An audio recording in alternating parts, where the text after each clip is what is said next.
Déselo fuerte, hermanos, amén, como Él lo merece. Bueno, vamos a tocar el tema, hermanos, fortalecidos por la mano de Dios. Y como lo voy a repetir, muy interesante la escritura que nuestro hermano leyó. Y como bien decía nuestro hermano Luis, no hay coincidencia. Yo en realidad no estuve ni en la escuela dominical, tenía que llenar un montón de cosas allá, atender varios asuntos, pero pues hermanos, creo que el Señor nos está hablando de una manera individual y personal. Así que por favor no pierda atención, no pierda detalle a lo que vamos a estar compartiendo en este día. Miren, la semana pasada vimos que Esdras, con la mano de Dios sobre su vida, logró que el rey de Medo Persa, o sea el rey Artajerjes, le concediese todo lo que pidió, y que por sobre toda autoridad y gobierno humano está Dios con su soberanía divina. Es muy tremendo eso, porque deberíamos hacernos la pregunta, al final de cuentas, ¿qué es la soberanía de Dios? Bueno, la soberanía de Dios involucra muchas cosas, porque la soberanía de Dios, hermanos, se refiere al derecho que tiene Dios a gobernar y presidir sobre todas las cosas. La soberanía de Dios es su derecho y poder para hacer todo lo que Él decida hacer. Cuando decimos que Dios es soberano, nos estamos refiriendo a que Él es el Todopoderoso y tiene autoridad hasta el punto de poder anular todos los demás poderes y autoridades, sean espirituales o sean naturales, terrenales o humanos. Entonces, nada puede detener, absolutamente nada ni nadie puede detener la voluntad del Señor, porque es su derecho, es su autoridad. Y esto no se discute, porque Él tiene todo el poder de gobernar, porque Él creó todas las cosas. Él es por encima de todos. Así que esto es muy importante que lo tengamos en cuenta. Él es soberano. Amén. Ahora, en la lectura que acabamos de hacer, es muy curioso, porque estamos en el capítulo 7. Pero curiosamente, si usted lee detenidamente del capítulo 1 al capítulo 2 y hasta el capítulo 4, nos vamos a dar cuenta, hermanos, que habían pasado casi 80 años. Escuche, 80 años. Este es el contexto histórico. Habían pasado casi 80 años, desde el capítulo 1 hasta el capítulo 7, casi 80 años, desde que el primer líder de este primer retorno, que fue Zorobabel, y otro personaje llamado Yeshua, lideraron el primer regreso de los exiliados de Babilonia a Jerusalén. Eso lo dice Esdras capítulo 1 y 2. Y lo curioso es que en los primeros 4 capítulos menciona un rey llamado Ciro y después un rey llamado Darío. Entonces habían pasado ya 2 reyes, Ciro y Darío, hasta que finalmente Asuero o Artajerjes, que es la misma persona, toma las riendas del reino y le da todo su apoyo a Esdras. Ahora, no se le olvide este dato. La etapa del retorno, el primer líder fue Zorobabel y Yeshua, o Jesúa, como dice ahí en castellano. Pero cuando empieza a hablar la Biblia en relación con la persona de Esdras, curiosamente podemos ver específicamente en el verso 27 de Esdras capítulo 7, que Esdras, hermano, de repente, o sea, como algo espontáneo, aunque no fue así, como algo que no lo podemos entender o conectar sin estudiar o analizar la palabra, de repente Esdras, en el verso 27, Esdras, hermano, explota de júbilo, prorrumpe en júbilo, en agradecimiento y en adoración a Dios. O sea, eso es lo que dice el verso 27, léalo, dice: bendito Jehová, Dios de nuestros padres, que puso tal cosa en el corazón del rey para honrar la casa de Jehová que está en Jerusalén. O sea, Esdras de repente, hermano, explota en alabanza, en adoración y en agradecimiento. Pero la pregunta sería, y la pregunta es, ¿qué pasó? O sea, ¿qué sucedió para que Esdras de repente se exprese de esta manera. O sea, ¿qué había sucedido? ¿Qué había acontecido para que Esdras hiciera esta expresión o se expresara de esta manera? Obviamente, para poder entender este texto, necesitamos estudiar el contexto posterior. Porque, mire, es curioso, pero hay veces que nosotros leemos la Biblia sin analizarla, sin reflexionarla, pero ¿saben que hay cartas en la Biblia que no precisamente son de un siervo de Dios o un israelita o un hebreo, sino son de personajes que son totalmente gentiles? Y nosotros tenemos aquí en Esdras capítulo 7, obviamente en otra traducción, en la versión internacional, una carta de Artajerjes que literalmente usted y yo la podemos leer. Y miren, nos la van a poner en la pantalla, las técnicas. Pero mire, en Esdras capítulo 7, desde el verso 11 al verso 26, ahí está insertada la carta que Artajerjes escribe y se la manda directamente a Esdras.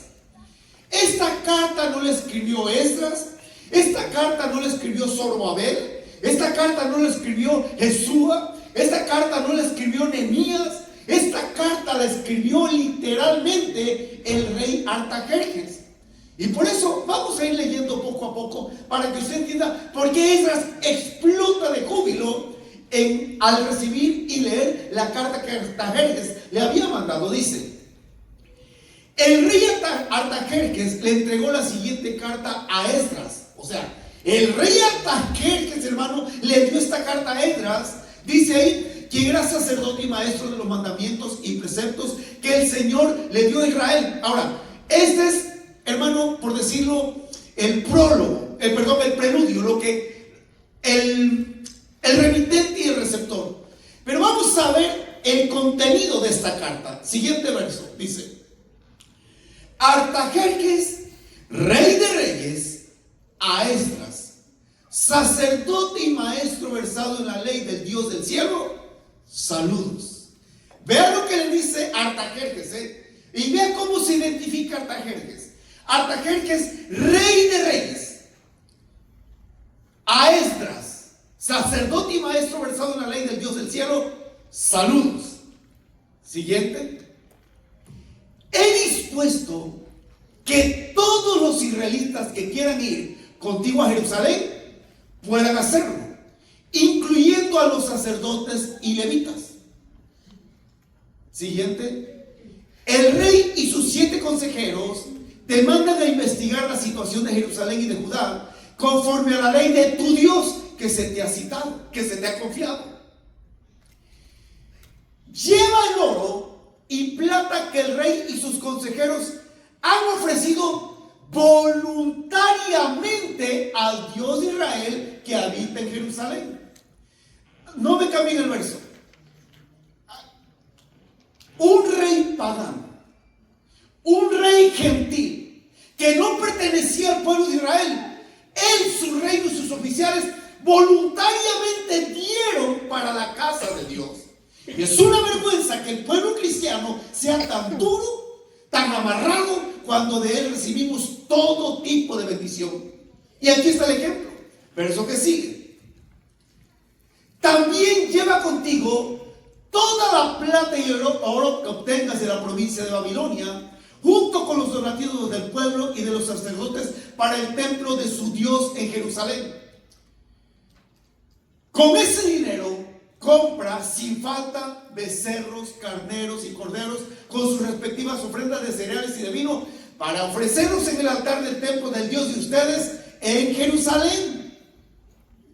Con el resto de la plata y del oro, tú y tus compañeros podrán hacer lo que les parezca mejor, de acuerdo con la voluntad del Dios de ustedes.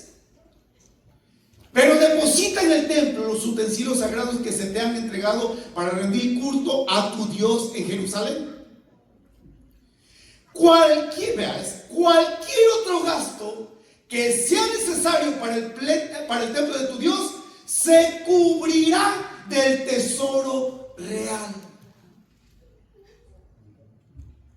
ahora bien, yo el rey, ahora ven yo, el rey Artajerjes, les ordeno a todos los tesoreros que están al oeste del río Éufrates que entreguen de inmediato todo cuanto solicite Esdras, sacerdote y maestro versado en la ley del Dios del cielo.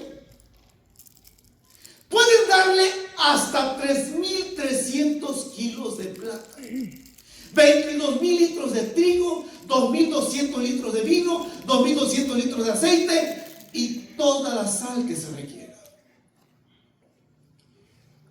Todo lo que ha ordenado, oiga, todo lo que ha ordenado el Dios del cielo para su templo, háganlo de inmediato, de modo que no se descargue su ira contra el dominio del rey y su familia. Ahora hago un acto ahí. Lo que ella dice, toda esta orden que estoy dando es porque Dios me lo ha dicho. Y no quiero desobedecer, y no sé que Dios descargue su furia conmigo, mi casa, mi familia. Un rey pagano, un rey gentil. Pero sí, por favor, verso 24. También les ordeno que exoneren de impuestos a los sacerdotes, levitas, cantores, porteros y servidores del templo de Dios. Por cuanto tú, Esdras, posees la sabiduría de Dios, serás el encargado de nombrar funcionarios y jueces para que juzguen a los habitantes de la provincia al oeste del río Éufrates. Es decir, a todos los que conocen la ley de Dios, pero a quienes no la conozcan, enséñasela. O sea, discipulado. Pero el 26 dice: si alguien desobedece la ley de tu Dios, vea, no de mi Dios, de tu Dios y las órdenes del rey, o sea, de él, haz que se le castigue de inmediato. ¿Con qué? Con la pena de muerte, el destierro, la confiscación de bienes o la cárcel. Bueno, esa es la carta de Artajerjes. Esa es la carta del rey Asuero en arameo. Esa es la carta de este hombre que literalmente le dice a Esdras: Esdras, cuentas con todo el respaldo del reino, cuentas con todos los recursos materiales, con todos los recursos de autoridad. Esdras, tienes todo el apoyo del rey. Lo interesante es que cuando Esdras lee esta carta, es por eso que en el verso 27, Esdras, léalo, verso 27, dice: bendito Jehová, Dios de nuestros padres, que puso tal cosa en el corazón del rey. ¿Para qué? Honrar la casa de Jehová que está aquí. Mire, qué tremenda declaración. Esdras dice: bendito sea el Dios de nuestros padres. Aclaro algo. Esdras nunca le faltó respeto a Artajerjes, pero sí reconoce que lo que Artajerjes estaba haciendo, ordenando, decretando, mandando, era porque Dios había puesto en el corazón de este rey la voluntad divina. Y ahí es donde yo les leía Proverbios 21:1 la semana pasada, que Dios inclina el corazón del rey para que se haga la voluntad de Dios. No importa qué rey sea, no importa qué personaje sea, por sobre toda autoridad y por sobre todo gobierno humano está la soberanía de Dios. Ahora, escuche esto. Esto es interesante porque con este respaldo de Artajerjes, Esdras reconoce que es Dios, o que es el Dios de Israel, el que ha movido el corazón de este rey gentil, o de este rey pagano, o de este hombre que no era israelita. Pero lo interesante, hermano, es que cuando Esdras recibe esta carta, la lee y le da la gloria a Dios, ahora Esdras entra en otro reconocimiento. Y ahí es donde el verso 28, léalo conmigo, el verso 28 dice: e inclinó hacia mí su misericordia delante del rey y de sus consejeros y de todos los príncipes poderosos del rey. Y aquí dice: y yo, o sea, Esdras, yo, fortalecido por la mano de Dios sobre mí, reuní a los principales de Israel para que subiesen conmigo. Ahora, Esdras hace una declaración a medio verso: yo, fortalecido por la mano de mi Dios. Esto que le voy a compartir de aquí en adelante, póngale mucha atención, porque así se llama el tema, fortalecidos por la mano de Dios. Y es que miren, en realidad la tarea o misión que tenía Esdras era enorme. No era cualquier tarea, hermanos, no era cualquier misión, no era cualquier trabajito. Era enorme, era muy delicada, era algo muy serio, porque se trataba de que Esdras tenía que ir a Jerusalén y empezar una obra de reconstrucción, de terminarla, que había empezado casi 80 años antes, a través de Zorobabel, a través de Yeshua, estando los primeros reyes de Medo Persa, que fue Ciro y Darío. Ahora que Artajerjes o Asuero, que es el mismo personaje, le da esta carta a Esdras, hermanos, Esdras necesitaba seguir el proyecto de reconstrucción. ¿Y qué es lo que iba a reconstruir Esdras? Miren, Esdras tenía que reconstruir muros, puertas y el templo. No era cualquier cosa, no eran cualquier muros, no eran cualquier puerta, no eran, hermanos, no era cualquier templo, era el templo del Dios de Israel. Y lo interesante, que para tal empresa, para tal misión, para tal tan grande trabajo, hermanos, Esdras necesitaba la fortaleza de Dios. Aquí nos vamos a meter en esencia, porque miren, podemos leer en la Biblia, Esdras era un hombre valiente. Era Esdras un hombre conocedor de la palabra de Dios. Esdras era un hombre que tenía una posición muy privilegiada. Literalmente, Esdras no era cualquier personaje. Pero cuando ve el respaldo de Dios, una de las cosas, hermanos, que Esdras no hace es atribuirse la gloria a él. Él dice, y yo, fortalecido por la mano de Dios sobre mí. Y es que, hermano, mire, lo tremendo de esto es que Esdras reconoce cuál era la fuente de su poder, de dónde recibía las fuerzas, cuál era, hermano, la clave para poder llevar adelante esa empresa, esa visión, ese trabajo, esa responsabilidad. Y aquí, hermanos o iglesia, reflexionemos en algo, y esta es una verdad. Por muchas fuerzas físicas o de voluntad que tengamos en nosotros mismos, vamos a cansar. Nos vamos a cansar y estaremos tentados a renunciar cuando se trata del gran reto de la obra de Dios. Aquí está muy tremendo, porque la responsabilidad que recibe Esdras era de reconstruir muros, puertas y el templo. Y contaba con todos los recursos del reino. Pero Esdras dice, fui fortalecido por la mano de Dios sobre mí. Y esto nunca se nos olvide. Si no es con el poder de Dios, si no es con el respaldo de la mano de Dios, nunca podremos hacer absolutamente nada. Nada. ¿Por qué? Porque honestamente, y escuchen lo que les voy a decir, hay veces que nosotros como seres humanos iniciamos proyectos, empresas, supuestamente, hermano, planes. El problema es que los iniciamos, los empezamos en nuestra propia capacidad, en nuestras propias fuerzas, en nuestra facultad, en nuestra habilidad. Y déjenle digo algo, le garantizo casi al 100%,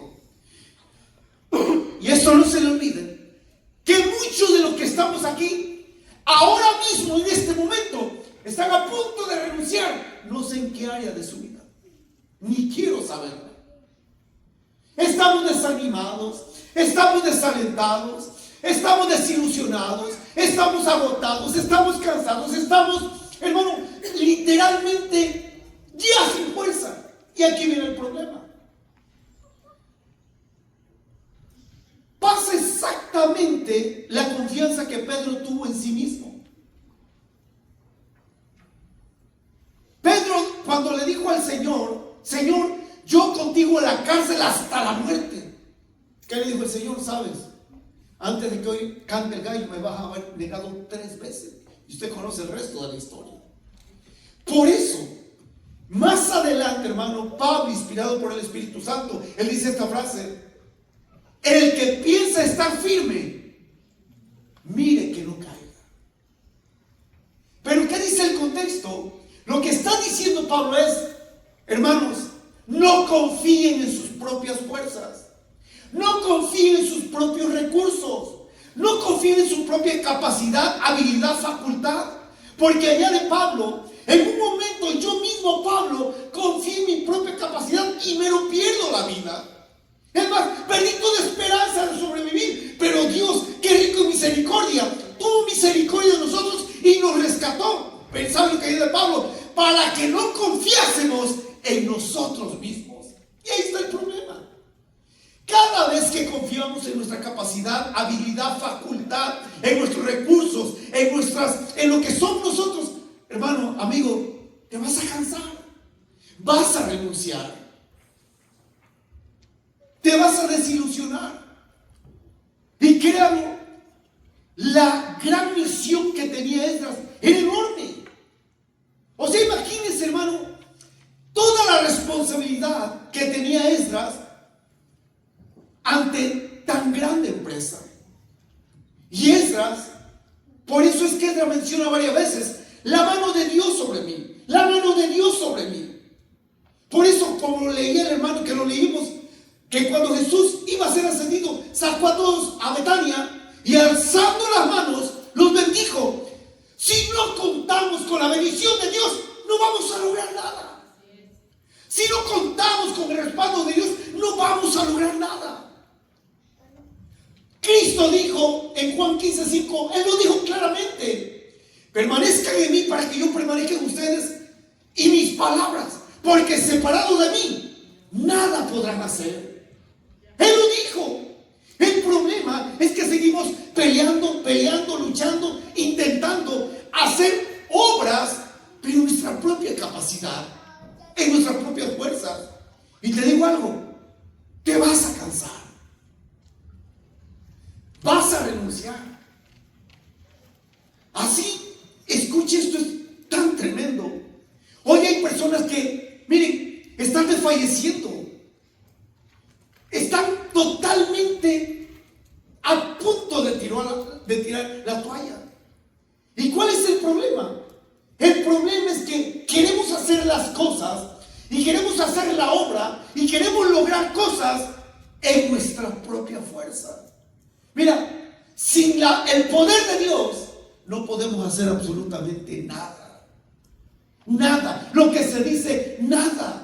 No es lo buen orador que seamos, no es lo bueno motivador que seamos, no es cuánto intelecto que tengamos, no es el coeficiente intelectual, no es nada de eso.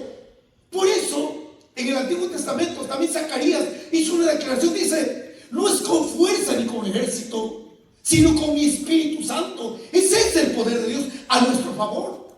Pero, hermanos, ahí está el problema.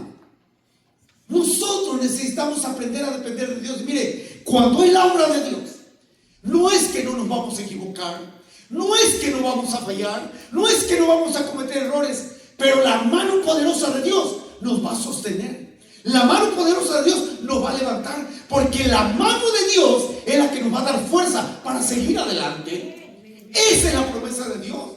Pero se nos ha olvidado algo tan tremendo, que intelectualmente, teóricamente lo conocemos, pero no les damos la aplicación correcta. Vea lo que dijo Pablo en Efesios capítulo 6 verso 10. Dice: por lo demás, hermanos míos, fortaleceos ¿en quién? ¿Y en qué más? Y aquí pregúntese: ¿dónde está la fuente de mi poder? ¿En mi trabajo? ¿En los contratos? ¿En el dinero? ¿En mi habilidad? ¿En mi facultad? ¿En mi capacidad? ¿En mí mismo? ¿Sabes? Te vas a cansar. Te vas a cansar te vas a desilusionar, vas a renunciar y corres el peligro de caer en una rebeldía y aún en apostasía. Porque cuando Dios manda hacer algo, no es como yo quiera hacerlo, ni con lo que yo tenga para hacerlo. Por eso cuando dice, que leímos en Lucas 24:50, que el Señor sacando la ventana y levantó la mano y los bendijo, vea, bendijo, les dijo palabras de esperanza, les dijo palabras de que algo iba a hacer con ellos. Y si conectamos el final de los 4 evangelios con el libro de Hechos, al final de cuentas, ¿qué fue en realidad lo que le dijo Cristo en Hechos capítulo 1, del verso 1 hasta el verso 9? Él les dijo claramente, pero recibiréis ¿qué? Poder. Sin el poder de Dios, hermanos, solamente somos otros religiosos más. Sin el poder de Dios, solamente somos parte de un movimiento religioso. Pero con el poder de Dios se va a marcar diferencia. Yo quiero decirle algo de Esdras. En Esdras no vemos que expulsó un demonio, no vemos que levantó un muerto, no vemos, hermanos, que multiplicó comida, no vemos que hizo llover fuego del cielo, no vemos nada de eso. Y aquí es donde nosotros tenemos que tener el discernimiento, porque en ocasiones no se va a ver nada sobrenatural en lo material, pero se va a ver el respaldo de Dios en la obra que estamos haciendo. Por eso, como decía nuestro hermano Luis, ni duda cabe que Dios cuida a esta iglesia, ni duda cabe que Dios está a favor nuestro, porque hemos pasado luchas, pruebas, conflictos, todo. ¿Y sabe qué? Aquí seguimos, aquí estamos y aquí seguiremos hasta que el Señor venga por su pueblo, hasta que el Señor venga por su iglesia. Pero ahí está el punto, miren. ¿Cuál es la fuente de su poder? ¿Cuál es la fuente? O sea, ¿de dónde extraemos esa fuerza? Y ahí, hermanos, honestamente, ¿cuánto nos hemos debilitado por confiar más en nosotros que confiar en las promesas de Dios? Porque miren, solo con el poder, no me quiten Efesios técnica, por favor. Miren, solo con el poder de Dios y su fuerza lograremos ser victoriosos y conquistar las bendiciones. Pero, hermanos, ¿qué problema tenemos? Miren, ¿cómo nos cuesta reconocer que necesitamos de Dios? Luchamos, peleamos, discutimos, gritamos, nos sacudimos, hacemos todo lo que está a nuestro alcance, pero nuestras propias fuerzas. Olvidamos que Dios ha prometido algo extraordinario para todos y cada uno de sus hijos. Hay luchas, muchas. Hay pruebas, muchas. La visión es grande, sí. Pero del tamaño de la visión es el tamaño de nuestro Dios. Porque mire, no significa definitivamente de que cuando nos comprometemos con la obra de Dios, el mundo nos va a aplaudir, el mundo nos va a reconocer, el sistema, hermano, nos va a dar en ocasiones lo que nosotros anhelamos. Es porque Dios lo va a hacer a su manera. ¿Y sabe qué es lo tremendo? Que Dios sabe y conoce nuestra naturaleza humana.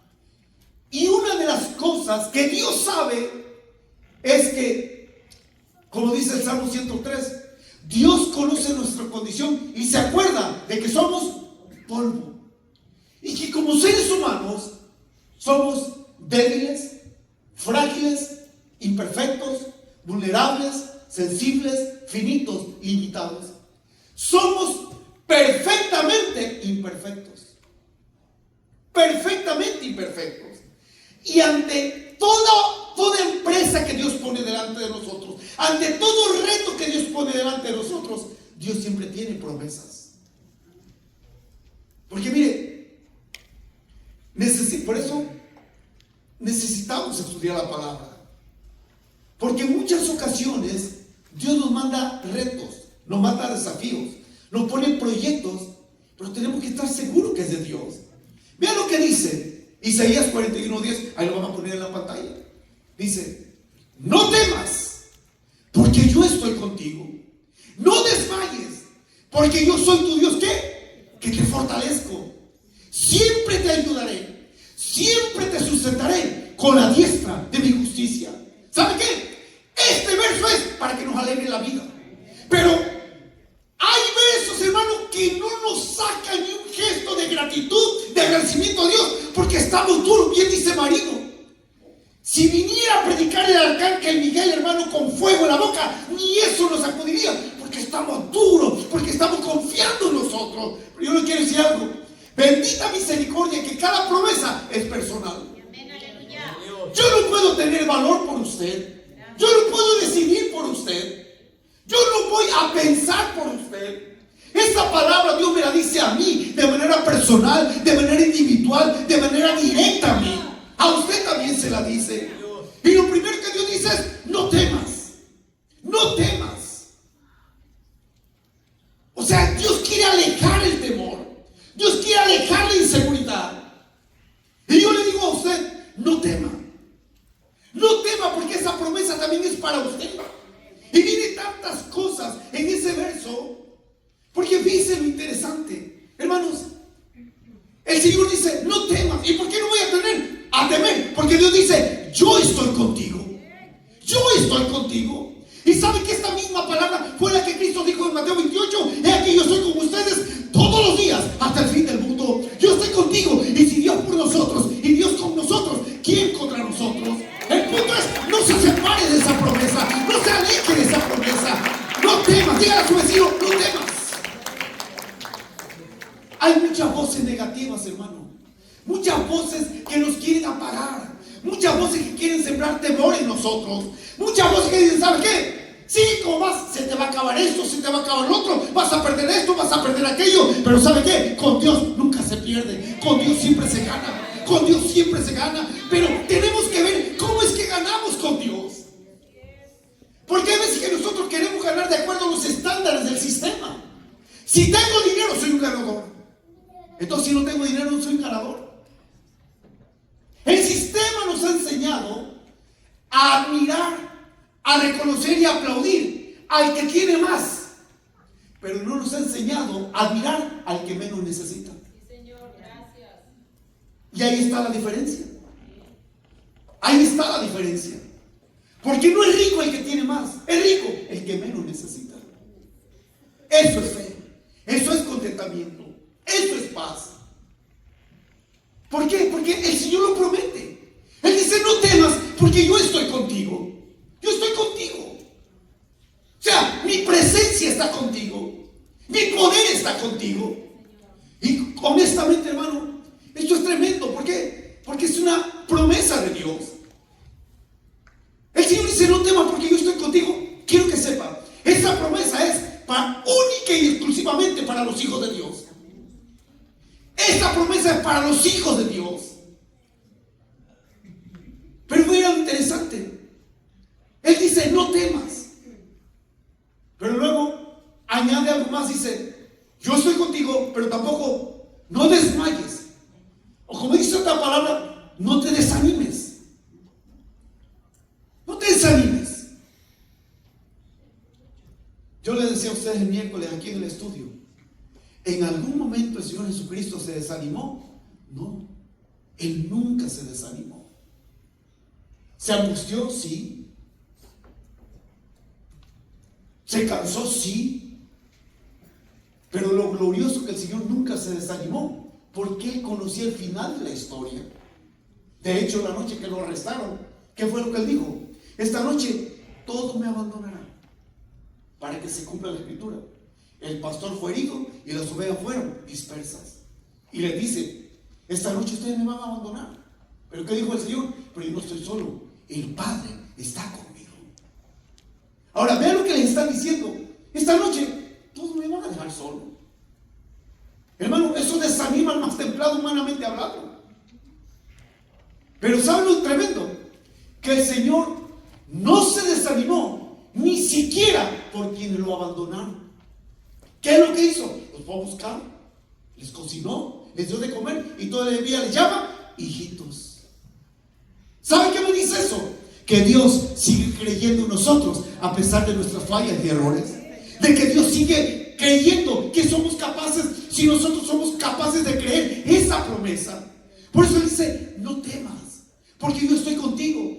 No desmayes. ¿Por qué? Yo soy tu Dios que te fortalezco. ¿Qué mayor fuente de poder queremos, hermano, que el Dios de la vida, el creador de todas las cosas? El problema que ahí está.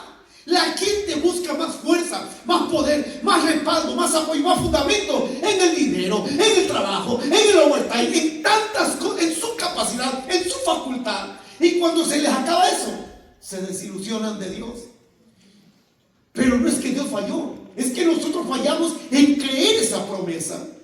Y luego Dios dice: siempre que, siempre te ayudaré. ¿Cuándo nos va a ayudar Dios? A ver, dígalo conmigo. ¿Cuándo nos va a ayudar Dios? Siempre. ¿Cuándo nos va a ayudar Dios? Siempre. ¿O será que un día sí y un día no? Mire, Dios siempre nos ayuda. Dios siempre ofrece su ayuda. ¿Sabe cuál es el problema? No queremos esa ayuda. ¿Por qué usted cree que el último recurso que dejamos cuando nos va mal es Dios?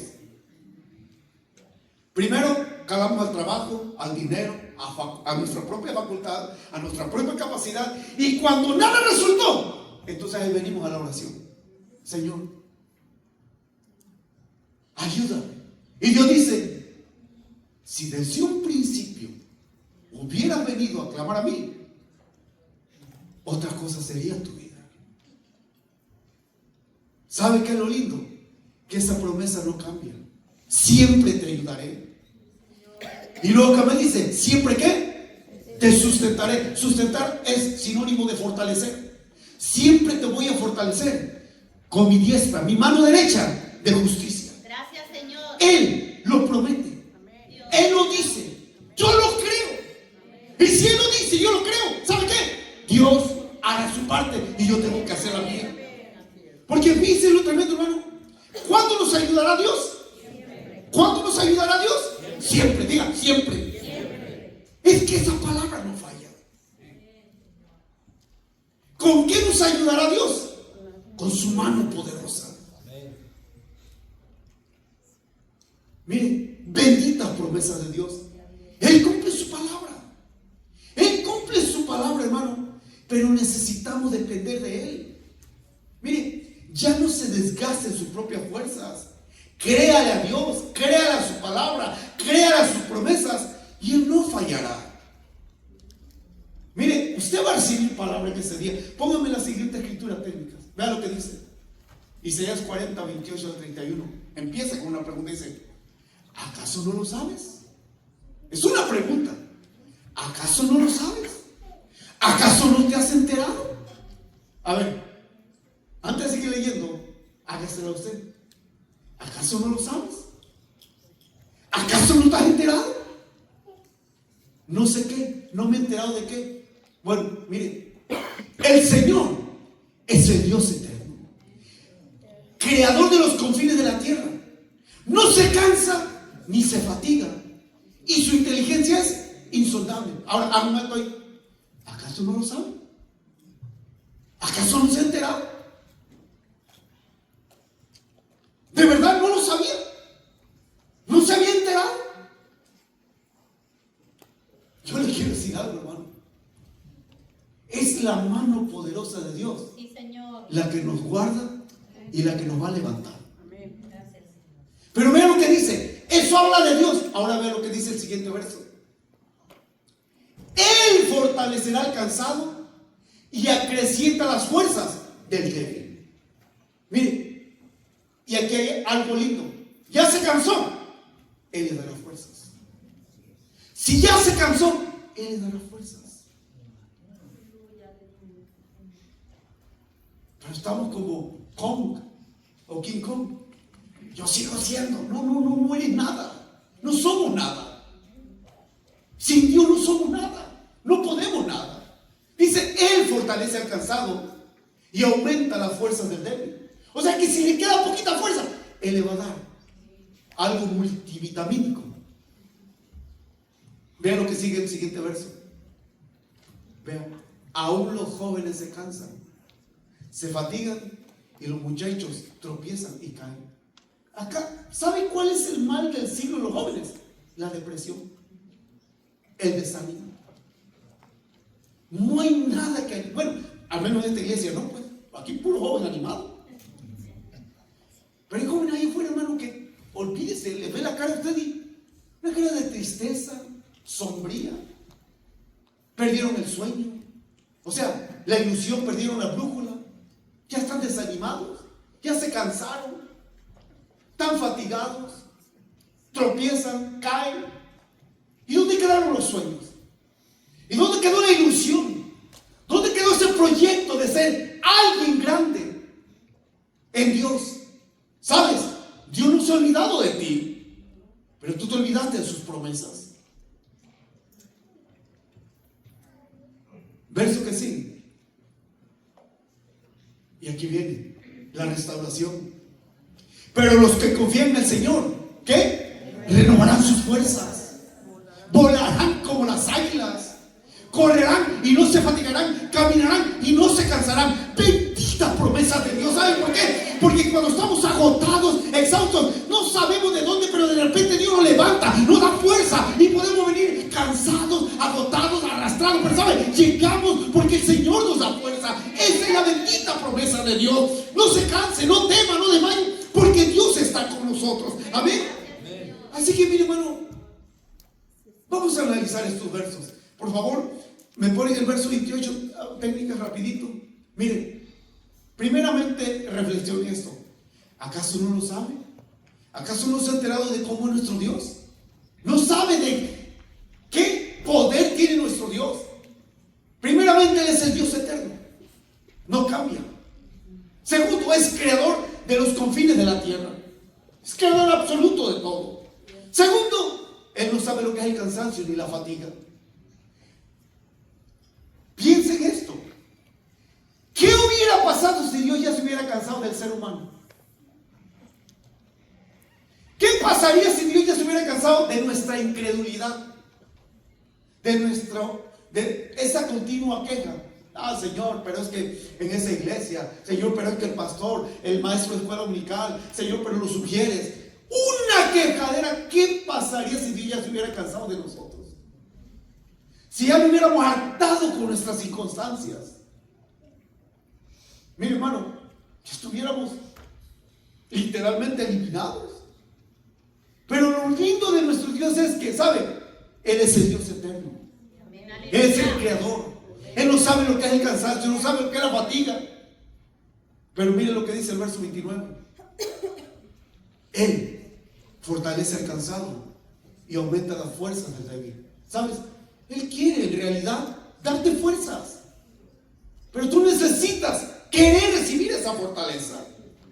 Porque por mucho que Dios te diga, hijo mío, hija mía, pueblo mío, quiero bendecirte, pero necesitas aprender a confiar en mí, necesitas creerme. Y muchos decimos, yo creo. Bueno, se lo voy a poner bien fácil. Muestre sus obras por su fe. Eso dice Santiago. Por eso en Santiago es una paradoja, porque ahí dice, yo te muestro mis obras, pero tú muéstrame tu fe. Y hay gente que se llena la boca de decir, yo tengo mucha fe, yo oro mucho. ¿Cuáles son tus obras? ¿Cuál es tu confianza en Dios? ¿Cuál es tu dependencia de Dios? Y no hay nada. Mira el verso 30. Obviamente eso ya lo vimos. Todos estamos expuestos al cansancio. Pero el 31 es glorioso. Pero los que confían, miren, confíen en Dios. Él no falla. Confía en Dios. Porque los que confían en el Señor van a ser renovados en sus fuerzas.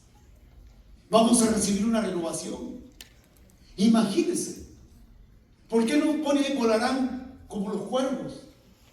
O como la garza, o como un pato, o como un cardenal? ¿Por qué no pone eso ahí? Volarán como las águilas.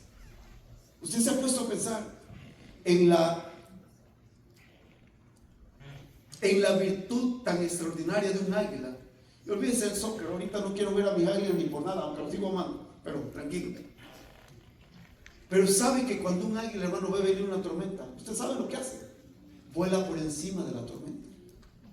O sea, no permite que esa tormenta lo envuelva. Cuando usted y yo aprendamos a creer en la palabra de Dios y aplicar la palabra de Dios. Por eso el salmista dice en el Salmo 121: alzaré mis ojos a los montes. ¿De dónde vendrá mi socorro? Mi socorro viene de Jehová, que hizo los cielos y la tierra. De allá viene nuestro socorro, de allá viene nuestra ayuda, porque Él es quien dice ser. Por eso no tenga temor a todo lo que el mundo dice. ¿Por qué? Porque mire, como lo compartí ayer nuestra hermanita Lucy, hay veces que Dios, hermano, escucha nuestros pensamientos y nos concede, pero nos cuida. ¿Qué decía ayer nuestra hermanita? Hermanos, en 20 años yo nunca había visto a la migración frente a frente. Y resulta que me la encuentro en la esquina de la casa, ahí cerquitita, uniformes y todo. Y pasé a un lado, o ahí pasó, y no me hicieron nada. ¿Saben por qué? Porque Dios cuida de su pueblo. Porque Dios, hermano, nos cubre con su mano poderosa. Porque es Dios el que hace todas las cosas. Él es Dios. Él merece la honra y la gloria. ¿Qué somos nosotros? Simples siervos inútiles, hermano. Él merece la honra y la gloria. Otra cosa, ¿qué hace el águila? Volarán como las águilas. Mire, solo hay un pájaro que se atreve a atacar al águila, que es el cuervo. Lo curioso, que cuando el cuervo ataca al águila, mire, el águila con un zarpazo pudiera desbaratar un cuervo, un picotazo. ¿Sabe lo que hace el águila? Levanta el vuelo. Y vuela para arriba. ¿Y sabe lo que el cuervo bruto hace? Sigue al águila. Pero llega un punto en la estratosfera que el oxígeno en el cuerpo del cuervo en su cuerpo ya no recibe oxígeno. Y mientras el águila sigue ascendiendo, el cuervo pierde el conocimiento y solito cae muerto. Solito cae muerto. Cuando venga el ataque, levante altura, clame a Dios del cielo. Diga como digo los hijos de Coré, Salmo 46: Dios es nuestro amparo, nuestra fortaleza, nuestro pronto auxilio en las tribulaciones. Por tanto, no temeremos, aunque la tierra sea removida y se traspasen los montes al corazón del mar. Y si algo sabían esos muchachos, era eso. Ellos vieron cuando la tierra se abrió y se trajo a sus padres, a Coré y a su séquito. Lo bueno es que los hijos no participaron de eso. Otra cosa que hace el águila: ¿qué animal tan extraordinario tiene mayor vista que el águila? Dicen, hermano, que no sé a cuántos kilómetros el águila puede ver. El ratón que está no sé a cuántos kilómetros. Vea, aprenda a ver con los ojos espirituales. Porque ahorita podemos ver puras cosas negativas, puras cosas incorrectas.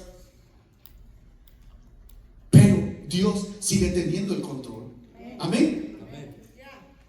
Así que mire, realmente se necesita mucho valor para renunciar a nuestras propias fuerzas, a dejar de confiar en nuestras propias capacidades, habilidades, facultades. Porque no podemos negar, hermano, nos creemos y sentimos fuertes, pero la realidad es otra. Somos incapaces de poder soportar todo el peso de la carga que en ocasiones traemos encima. No podemos vencer en nuestras propias fuerzas. No queremos humillarnos ante Dios. No queremos. Queremos seguir peleando en nuestras propias fuerzas. Queremos seguir en realidad luchando en nuestra propia capacidad. Pero ¿sabe dónde está la clave para verdaderamente ir a un nivel de exaltación? En la humillación. Mire, si usted lee Esdras, primeramente, ¿ante quién se humilló Esdras? Ante Dios. ¿Y sabe qué es lo lindo? Que Esdras nunca se humilló ante Artajerjes. Es Artajerjes quien honra a Esdras. Y mire, vamos a ver una escritura más. Primera de Pedro, ahí dice: humillaos pues. ¿Bajo quién? A ver, ¿por qué no dice ahí humíllense bajo la mano de Dios? ¿Por qué añade la palabra bajo la poderosa mano de Dios? ¿Sabe por qué? Porque no se puede decir de otra manera. Porque la mano de Dios es poderosa. Porque así es la mano de Dios, poderosa. Pero lo que dice: humillaos pues bajo la poderosa mano de Dios. Pero ¿saben cuál es nuestro problema? Nos humillamos muchas veces ante otras personalidades antes de humillarnos ante Dios.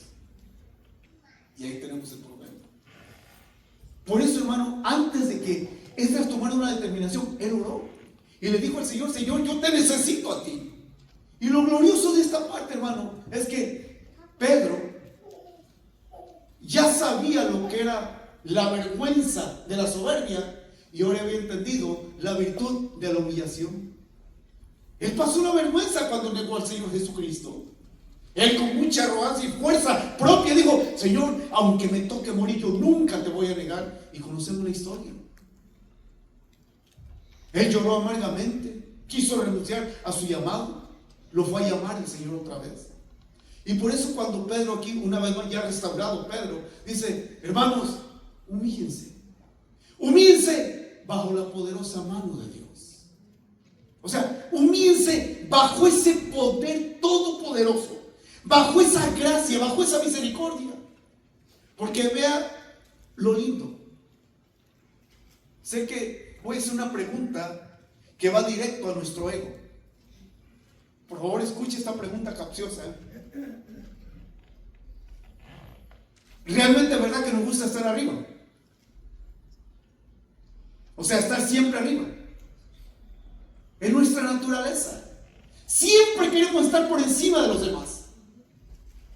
Nos molesta cuando alguien nos ve para abajo. Nos molesta cuando alguien nos desprecia, nos rechaza. Cuando alguien, hermano, de alguna manera nos hace menos.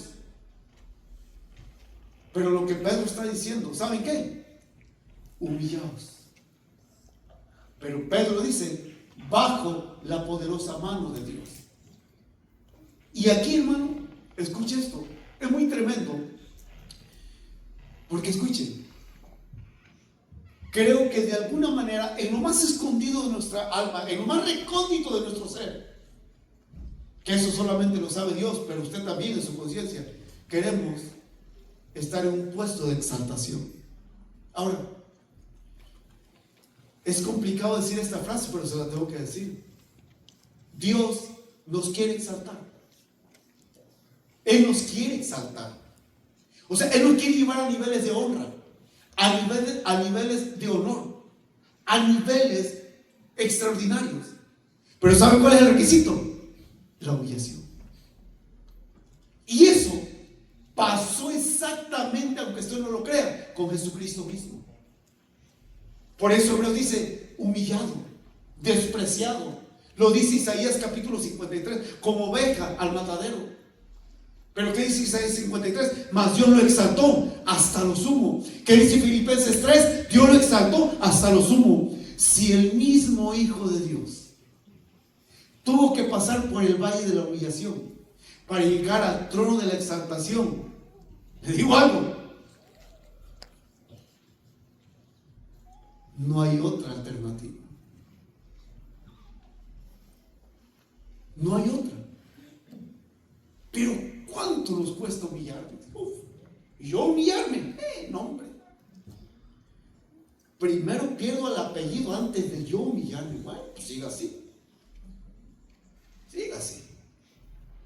Porque duele doblegar el orgullo. Duele muchísimo. Porque es el golpe más demoledor a nuestro ego, a nuestro yo. ¿Pedí yo perdón? Hombre, que me pidan perdón. Que vengan y se arrodillen ante mí. Pero yo, hombre, yo, ¿por qué? Que me hacen la mano. No, yo, no, hombre. Pues, si él o ella fue quien me ofendió. Bueno, sigue así entonces. Pero nunca veremos el respaldo de Dios en nuestras vidas. Por eso, hermanos, esta es una realidad. Si queremos que Dios nos exalte, escuchen, véanlo esto, que Dios, por eso dice ahí: humillados bajo la poderosa mano de Dios, para que ¿quién? Él, Dios, Él mismo, el Todopoderoso, Él os exalte. No te exaltes a ti mismo. Proverbio dice que el labio ajeno sea quien te alabe, no te alabes a ti mismo. Deja que los demás reconozcan lo que Dios está haciendo en tu vida. No empieces a hablar de tus grandezas. Habla de lo grande que es tu Dios, que te ha bendecido, pero nunca hables de tu grandeza. ¿Por qué? Porque al final de cuentas el único verdadero grande es nuestro Dios. Señor. Acuérdense, no hay siervos grandes, hay grandes siervos, o sea, grandes que verdaderamente sirven con todo lo que Dios les ha dado. Esa es la grandeza. Por eso, mire, usted quiere que Dios lo exalte, ya conoce el requisito, humíllese. Yo le quiero decir algo, hermano, y de verdad, esto es muy tremendo.